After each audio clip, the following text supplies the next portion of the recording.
相比也毫不逊色，不过借了混沌宗的力量。压力断。 Cerita dimulai dengan dua orang murid yang melemparkan satu orang murid yang kondisinya sudah tidak berdaya. Cerita kemudian diperlihatkan di mana ada seorang sain pedang bernama Ling Tian yang sedang melakukan pertarungan melawan seorang pria bertopeng penguasa dunia bawah.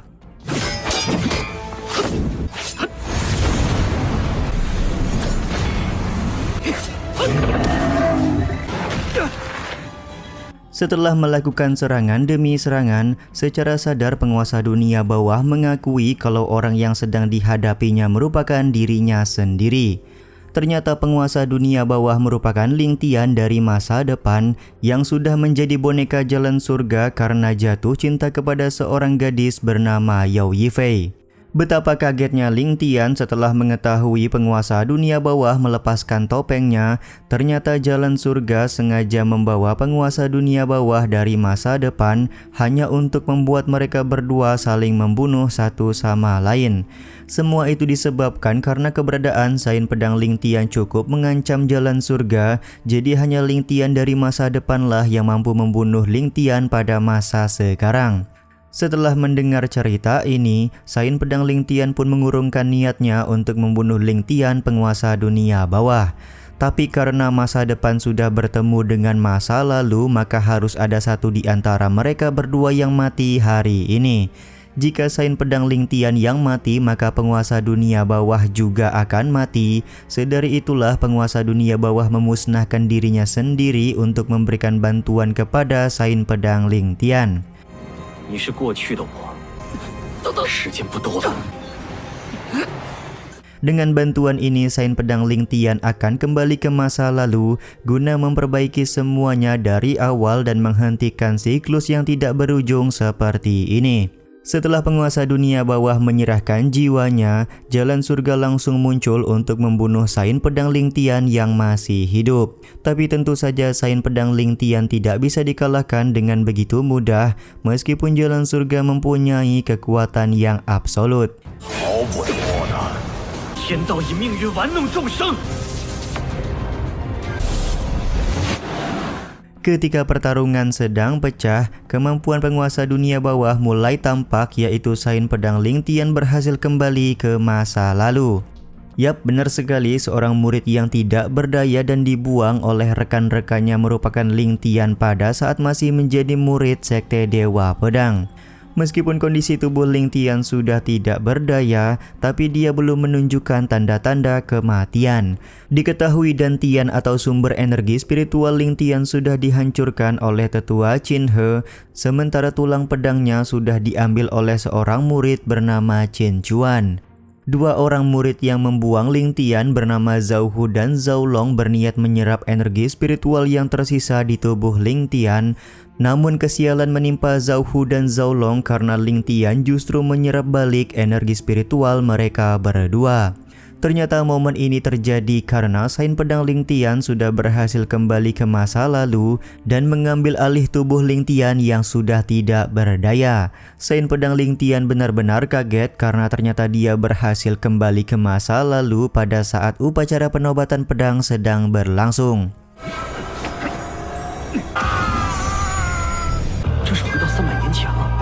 Sementara itu di upacara penobatan pedang, Qin Chuan berhasil membunyikan lonceng suci sebanyak 8 kali. 8 kali lonceng suci berbunyi menandakan bahwa Qin Chuan adalah seorang jenius yang sudah lama tidak ditemukan di Sekte Dewa Pedang. Bahkan tidak berhenti sampai di situ, Qin Chuan berhasil membunyikan lonceng sebanyak 9 kali. Situasi ini pun membuat ayahnya yaitu Qin He menjadi bangga karena pengorbanan sumber daya selama 2 tahun untuk mengambil tulang pedang milik Ling Tian tidak sia-sia.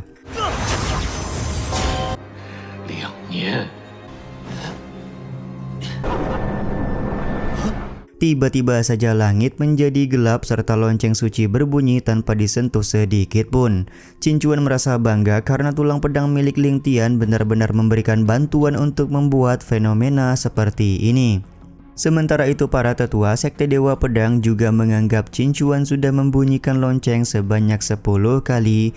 10 kali berbunyi mempunyai arti Qin Chuan sudah memahami tulisan kekacauan di lonceng suci. Jin Xuan sebagai ketua sekte akhirnya meresmikan kalau Qin Chuan merupakan jenius langka yang sudah menjuarai kompetisi putra pedang serta berhasil membunyikan lonceng sebanyak 10 kali. Tapi tiba-tiba saja lonceng suci berbunyi untuk ke-11 kalinya. Qin Chuan yang merasa kepedean lekas hendak memegang lonceng suci guna mengetahui apa yang sebenarnya sudah terjadi. Tiba-tiba saja Qin Chuan terpental karena lonceng suci mengeluarkan fenomena langit.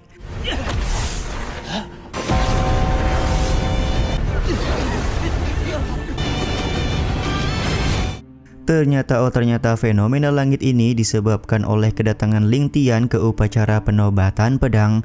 Kedatangan Ling Tian tentu saja membuat semua orang kaget.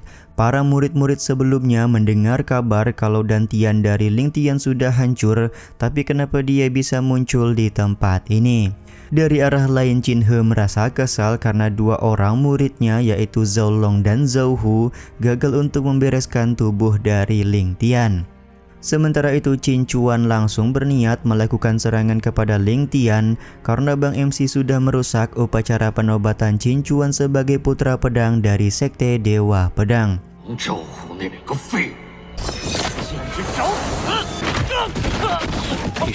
Akan tetapi Qin Chuan sama sekali bukanlah lawan untuk Ling Tian pada saat ini. Bahkan Qin He yang notabene merupakan seorang guru dari Ling Tian berhasil ditekan dengan mudah oleh Bang MC. Sementara itu Jin Xuan menganggap kalau Ling Tian merupakan murid yang sudah membunyikan lonceng suci ke-11 kalinya. Sambil berjalan turun ke bawah, Ling Tian berkata bahwa dirinya akan membalaskan dendam atas pencabutan tulang pedang di dalam tubuhnya kepada Qin He dan juga Qin Chuan. Di saat yang sama para tetua Sekte Dewa Pedang merasa heran kenapa Ling Tian bisa memiliki aura yang mengerikan padahal dantiannya sudah hancur. Jin Xuan kemudian angkat bicara kalau Ling Tian pasti sudah memahami tulisan yang ada di lonceng suci, jadi dia menggunakan kekuatan lonceng tersebut untuk mengeluarkan aura yang begitu dahsyat.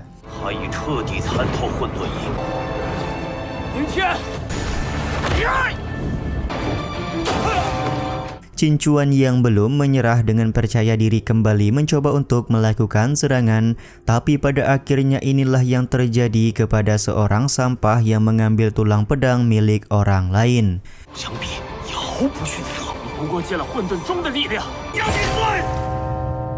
Kematian Qin Chuan tentu saja membuat Qin He sangat marah. Dia pun langsung berniat melakukan serangan kepada Bang MC kita. Akan tetapi Ling Tian menggunakan kekuatan lonceng suci untuk membuat Qin He tidak berdaya. Ketika Ling Tian satu langkah lagi berhasil membunuh Qin He, tiba-tiba saja kekuatan lonceng suci langsung menghilang. Ternyata semua itu disebabkan oleh salah satu tetua tertinggi Sekte Dewa Pedang bernama Qin Zhen. Tidak lain dan tidak bukan Qin Zhen merupakan ayah dari Qin He atau kakek dari Qin Chuan.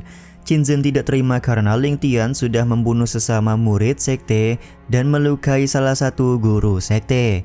Tapi di sini Ling Tian mencoba untuk melakukan pembelaan karena dia hanya membalaskan dendam kepada Qin He yang sudah mengambil tulang pedang serta menghancurkan dantian miliknya. Meskipun sudah memberikan penjelasan, Qin Zhen enggan untuk memberikan ampunan kepada Bang MC. Situasi ini pun membuat Jin Xuan langsung turun tangan untuk memberikan perlindungan kepada Ling Tian. Jin Xuan menganggap Ling Tian adalah putra pedang sekte karena berhasil membunyikan lonceng belasan kali. Bahkan para tetua sekte juga meminta Qin Zhen untuk memberikan ampunan kepada Bang MC.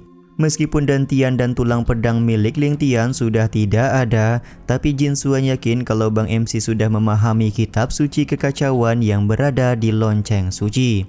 Perlindungan yang diberikan oleh ketua sekte ini membuat Ling Tian merasa tersanjung karena ternyata masih ada orang baik di dalam Sekte Dewa Pedang. Bang MC pun merasa di kehidupan yang lalu dia benar-benar melewati banyak hal penting. 灵天丹田破碎，我宗的混沌真经。 Qinzhen sejenak terdiam karena dia merasa Ling Tian berpotensi menjadi Saint Pedang, tapi di satu sisi juga bermusuhan dengan keluarga Qin. Mau tidak mau Qinzhen pun harus membunuh Ling Tian hari ini. Ketika Qinzhen hendak melakukan serangan, tiba-tiba saja muncul seorang kakek tua yang merupakan tetua tersembunyi Sekte Dewa Pedang bernama Changya. Changya sebagai tetua tertinggi tanpa ragu meminta Ling Tian untuk menjadi muridnya.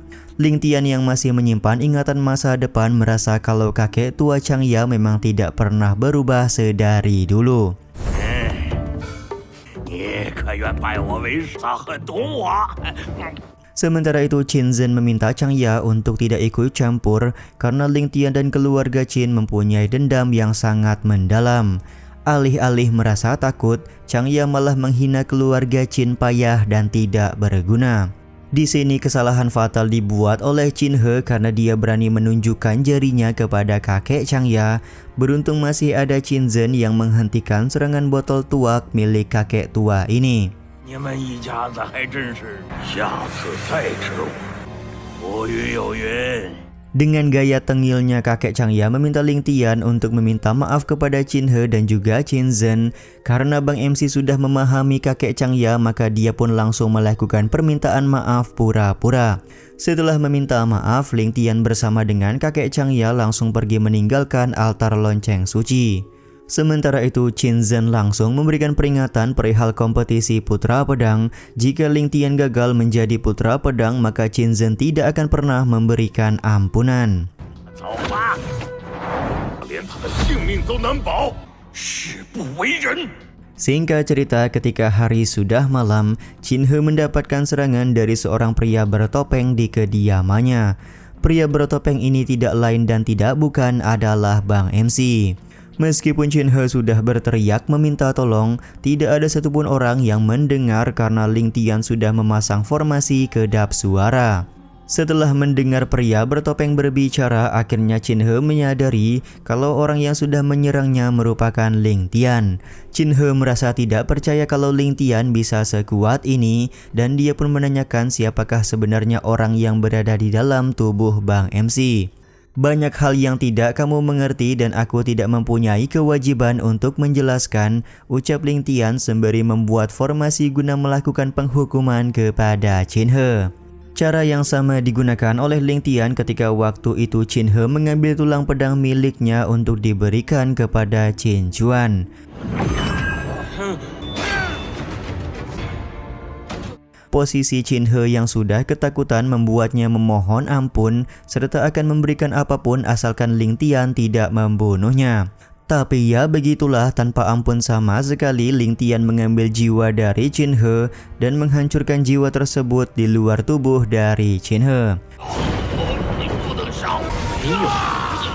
Setelah kematian Qin He, Bang MC menyadari kalau Qinzhen pasti akan mencurigainya sebagai orang yang sudah membunuh Qin He.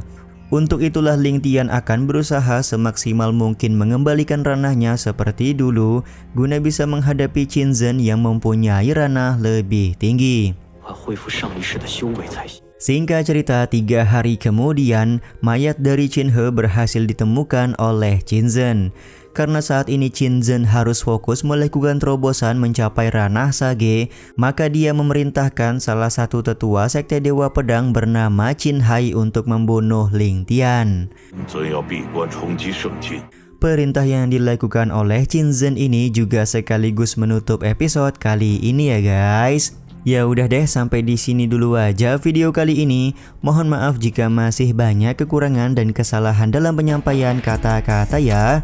Terima kasih untuk kalian yang udah pada nonton dan jangan lupa subscribe serta nyalain loncengnya ya guys. Mimin selaku penulis narasi, tukang voice over dan tukang edit video pamit undur diri. Salam hangat, see you in the next video. Bye bye guys, see you next week.